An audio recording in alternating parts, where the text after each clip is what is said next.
Hello guys! Gusto ko sanang hiramin ang ilang minuto nyo para ipakilala ang sarili ko at ikwento ang ilang bahagi ng buhay ko. Hi! I'm Irene Jimenez, also known as Lumanay, your kaagapay, kaibigang tunay, and partner in crime. Ipinanganak ako sa bayan ng Talisay, Camarines Norte, ngunit lumaki ako sa barangay ng Commonwealth, Quezon City. Baby pa lang ako nang dinala nila ako rito. Walang muwang. Ang alam ko lang gawin ay umiyak, magpasaway at gumapang. Ang totoo niyan, dalawa ang pamilya ko. Noon, kapag binabanggit ko to, kunot noo ang madalas na unang sagot ng kausap ko. Nagtataka sila. Ano raw ang ibig kong sabihin? Bakit daw dalawa? Kasi naman, may pamilya akong naiwan sa Bicol at meron din ako rito kung saan ako lumaki. Kahit naampon ako, hindi ko kailanman naramdaman na iba ako.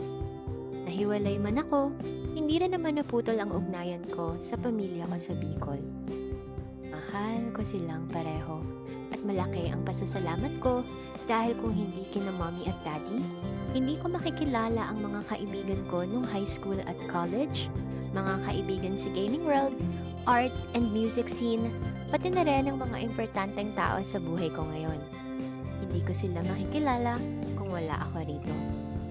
Maliban sa mga bagay na yan, hilig ko rin ang pagkatuto. Pagkatapos kong graduate sa Politeknikong Universidad ng Pilipinas, ipinagpatuloy ko ang pagkatuto at paghahanap ng bagay na kung saan ako magaling. Sinubukan ko pa ngang mag-aral ng Japanese, kaso lang makakalimutan talaga ako kaya nasayang lang din. Sumubok din ako sa pagsusulat ng kanta, kaya naman sumali rin ako sa songwriting workshop para matuto kung paano ko mas mapapaganda ang mga kantang isinusulat ko. Nang dumating ang pandemic, doon ko mas nagawang magsulat kasi mas maraming oras at wala rin namang masyadong gagawin lalo na nang mag-lockdown.